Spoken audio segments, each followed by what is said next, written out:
Le président du Faso, le capitaine Ibrahim Traoré, confirme ce mardi les rumeurs qui circulent il y a quelque temps faisant état de tentatives de déstabilisation du régime en place.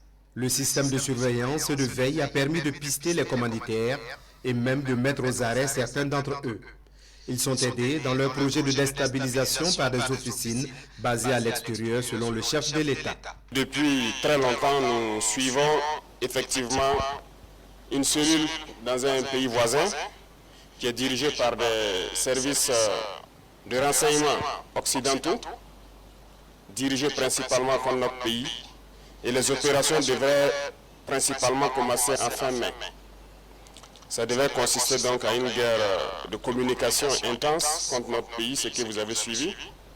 En plus de cela, il devait y avoir donc une guerre informatique également. Nos systèmes informatiques devraient être attaqués pour créer un blackout. En plus de ça, il y a une guerre économique souple et passive, qui ne dit pas son nom, que nous avons aussi su contenir. Plusieurs projets d'attaque de points sensibles ont été planifiés. L'autre phase, c'était donc des assassinats ciblés qui ont été aussi planifiés. Et ensuite, les attaques de masse devraient avoir lieu donc au sein des FDS, mais surtout des attaques lâches qui devraient avoir lieu dans les villes et qui avaient pour cible principale donc les agents de la veille citoyenne que vous connaissez sous le nom de Waïa. Donc nous avons suivi effectivement le déroulement de leur plan et l'assaut final devrait donc avoir lieu à travers un recrutement, si je peux dire ainsi, d'agents à l'intérieur donc de nos rangs. Donc de la guerre de communication jusqu'à tout ce que j'ai cité, nous avons essayé de contenir la situation. Certaines personnes ont été arrêtées dans cette subversion, dans les projets d'attaque, environ une dizaine, malheureusement, de personnels FDS qui ont été arrêtés avec des complicités avérées en lien avec les terroristes, qui sont différents de ceux qui sont dans la subversion. Donc ces personnels étaient en lien avec le terroriste, les donnaient les informations nécessaires pour mener des attaques. C'est malheureux que ce soit des Burkinabés et encore des personnels de FDS, mais c'est le cas. Nous maîtrisons la situation, a dit le chef de l'État. Il entend agir comme il le faut dans l'intérêt supérieur du Burkina Faso. Le président Ibrahim Traoré s'exprimait ainsi à l'occasion de la cérémonie de montée des couleurs à la présidence.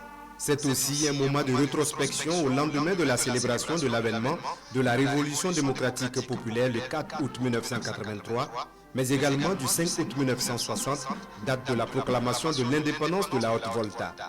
L'instant était fort à propos pour le chef de l'État d'interpeller une fois de plus la conscience des Burkinabés. Il y a 2 jours de cela, avant-hier, 4 août, nous célébrions donc l'anniversaire de l'avènement de la révolution du Burkina Faso, qui a vu donc naître la lutte pour notre indépendance réelle.